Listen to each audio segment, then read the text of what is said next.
Thanks for joining today's snapshot for June 12th for the people of Dr. Martin Luther Church. I remind you that we are having an outdoor service at 10 o'clock on Sunday, but for those who are unable to make the service for whatever reason, we will continue to have weekly online worship available sometime later on Sunday. I want to talk a bit about the Gospel of Matthew today, because we are going to be hearing from Matthew for the Gospel reading for at least 5 months now. We've been hearing from Matthew earlier in the year, but we're going to be having this concentrated period because we have a 3-year cycle. 1 year it's Luke, that was last year. This year, Matthew. Next year, Mark. And then the Gospel of John is interspersed during special seasons like Easter throughout the year. Well, what is unique about Matthew that might help us to be alert to what we're hearing when the Gospel reading is read? You know, each gospel has its own special emphasis. Well, Matthew relies a lot on the Gospel of Mark, but it has about half of its content unique as the gospel writer remembers other things Jesus said or did, or has sources it can refer to as the writer wrote the Gospel of Matthew. One of the things that Matthew has that the others don't are the terrific narratives about King Herod and the visit of the 3 wise men and the flight into Egypt.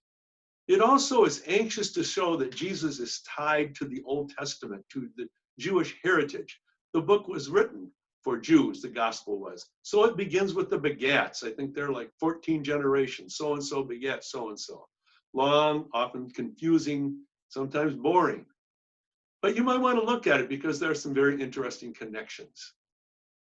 Most of all, there are some interesting sayings that Matthew has that are not in the other Gospels, particularly the sayings on the Sermon on the Mount, which are so memorable and beloved.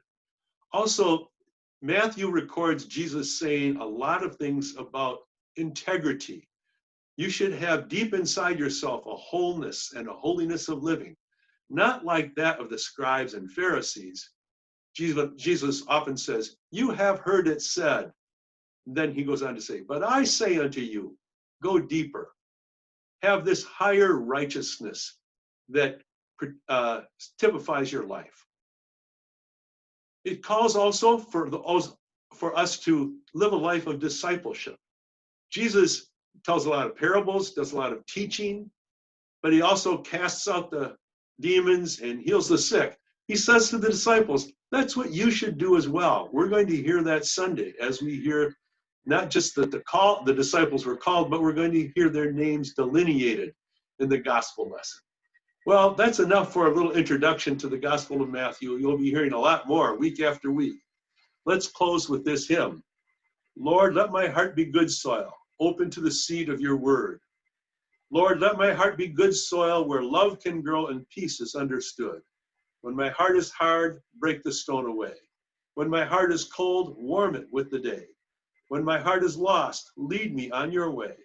Lord, let my heart be good soil. Amen.